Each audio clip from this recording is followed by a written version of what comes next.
नमस्कार।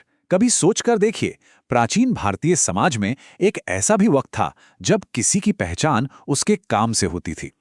पर फिर धीरे धीरे कुछ ऐसा बदला कि काम की जगह जन्म ही पहचान बन गया। तो चलिए आज इसी कहानी की गहराई में उतरते हैं। तो ये सवाल बहुत बड़ा है ना? कि आखिर ऐसा हुआ कैसे? कोई भी काम या पेशा किसी का जन्मसिद्ध अधिकार कैसे बन सकता है? आज हम इसी सामाजिक बदलाव की गुत्थी को सुलझाने की कोशिश करेंगे।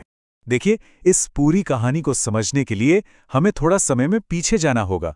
ये जानना जरूरी है कि इसकी नींव कहाँ और कैसे रखी गई थी।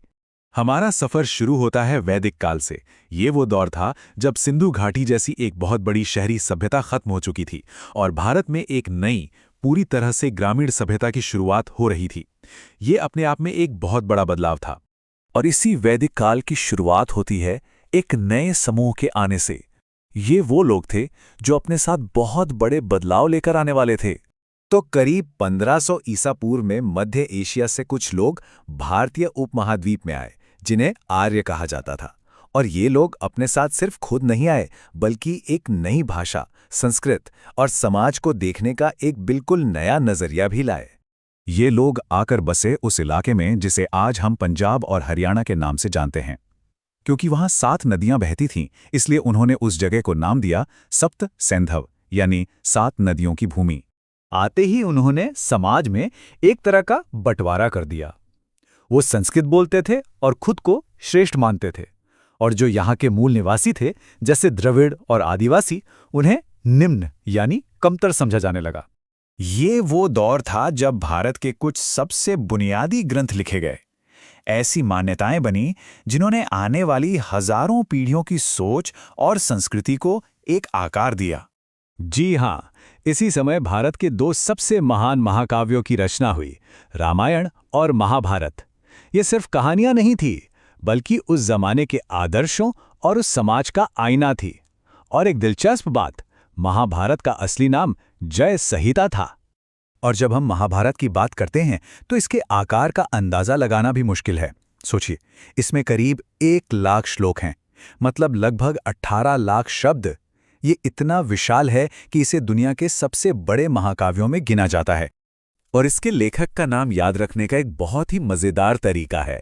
देखिए, जैसे एक वृत्त में सबसे बड़ी रेखा होती है व्यास यानी डायमीटर, ठीक उसी तरह वेद व्यास ने लिखा इतिहास के सबसे बड़े युद्ध महाभारत के बारे में। उस समय की जिंदगी आप कह सकते हैं 3 मुख्य स्तंभों पर टिकी थी।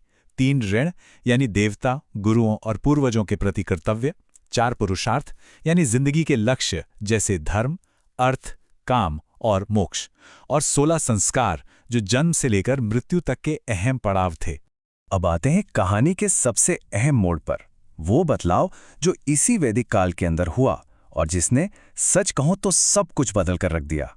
देखिए, इस वैदिक काल को हम 2 हिस्सों में बांट सकते हैं।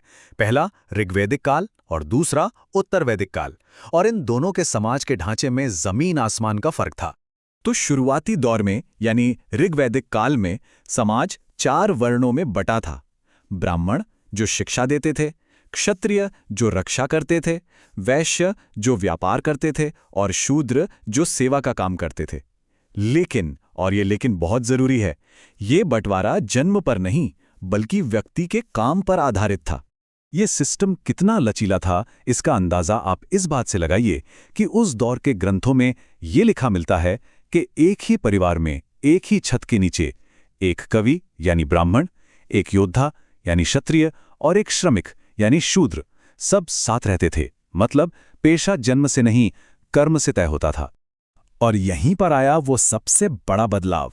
जो व्यवस्था ऋग्वैदिक काल में काम यानी कर्म पर आधारित थी, वो उत्तर वैदिक काल आते आते वंश यानी जन्म पर आधारित हो गई। लचीलापन खत्म हो गया और व्यवस्था एकदम कठोर बन गई। काम की इस प्रणाली से जन्म की प्रणाली में जो ये बदलाव हुआ, उसके परिणाम बहुत गहरे और सदियों तक रहने वाले थे। इसका मतलब क्या हुआ? इसका मतलब ये कि अब एक ब्राह्मण का बेटा ब्राह्मण ही होगा और एक शूद्र का बेटा शूद्र ही, भले ही उनकी काबिलियत या पसंद कुछ भी हो। जो चीज़ पहले सिर्फ एक जॉब डिस्क्रिप्शन थी, वो अब एक स्थायी विरासत में मिली पहचान बन गई। ये प्राचीन बदलाव आज भी हमें एक बहुत बड़े सवाल पर सोचने के लिए मजबूर करता है। अगर एक जमाना था जब किसी का सामाजिक रोल इस बात से तय होता था कि वो करता क्या है, ना कि इस बात से कि वो पैदा कहाँ हुआ है, तो आज असल में हमारी पहचान को क्या परिभाषित करता है? सोचने वाली बात है ना?